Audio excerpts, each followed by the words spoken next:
A sermon for Plough Sunday 2025. Plough Sunday traditions mark the day that agricultural workers return to work following Christmas.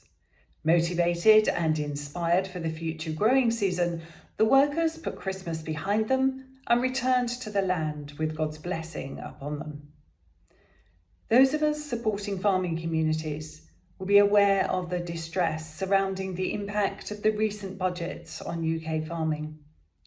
If Christmas held a brief respite, this week might mark the return to facing the fears of a harsh future. Unusually, on Plough Sunday this year, I'll be dwelling a little longer with the Christmas story.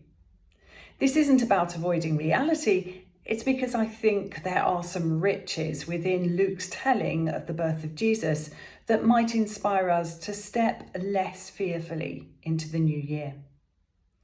Luke chapter 2 verse 3 tells us, "In those days a decree went out from Emperor Augustus that all the world should be registered.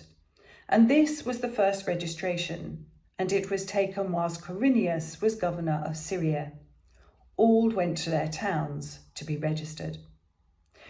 These are the verses that have inspired the start of many good nativity plays. A heavily pregnant, exhausted Mary has to endure an uncomfortable ride on a donkey to Bethlehem to enable Joseph to register in the town of his birth. This mass movement of people catches the hospitality venues by surprise. On arrival in Bethlehem, they find that the inns are full. There are no beds available. Nativity plays often depict the situation as a terrible muddle. According to later tradition, poor Mary gives birth to Jesus in a stable. Whether it was a stable or simply a room beyond the usual living space, the historic accounts of the period describe a muddle of a different kind. Quirinius was charged with carrying out a census to provide property and asset information for the imposition of a new Roman tax. The people were on the move in order to declare their taxable property and assets. The census met strong opposition. The streets of Bethlehem weren't full of tractors, obviously, but they might not have been as still and quiet as some Christmas carols depict. This Plough Sunday, I couldn't overlook that Jesus was born into a community in turmoil due to the imposition of an unpopular inheritance tax. As agricultural chaplain, I'm acutely aware of the intense concern surrounding the impact of the planned changes in agricultural property relief. Anger and anxiety, helplessness and hopelessness are palpable amongst those who produce our food. Could we be drawn to look with fresh eyes at what God offered us when he stepped into a community that had some parallels? 3 aspects come to mind. Firstly, let's acknowledge that God did just that. He stepped into the midst of this human turmoil.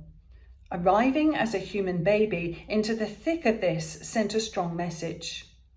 God didn't distance himself from the difficult stuff, nor did he extract his chosen ones from it.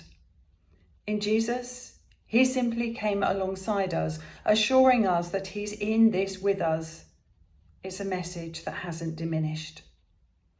Secondly, I'm always struck by those who God chose to initially draw into this event. You may recall that the first visitors to the baby Jesus were shepherds. Angels appeared to them whilst they were out in the fields. Why shepherds? Was it because they simply noticed the angels? People who work with the land and care for animals are skilled in noticing. They observe their land, its crops and livestock with care. They see the minutiae, they see the signs and are ready to respond. They read the skies, the weather, their surroundings and their times. In these things, they perceive the potential and the dangers. In short, they often hold the wisdom that can be diminished or overlooked by larger society. at our peril, I fear. It wasn't overlooked by God. The angels appeared in the fields. The shepherds sensed the importance of what they were witnessing. They heeded their call. These tough men of the land were the first to fall to their knees in humble adoration of the Christ child. They were the first to spread the good news to the world too. And thirdly, let's think about what people found when they accepted the angel's invitation. They found a new baby. When all goes well with a birth, a new baby is the ultimate symbol of hope. If there's anxiety for the future, a baby reminds us that life will go on. The people resentfully registering for an unpopular tax found themselves drawn by God to a different place.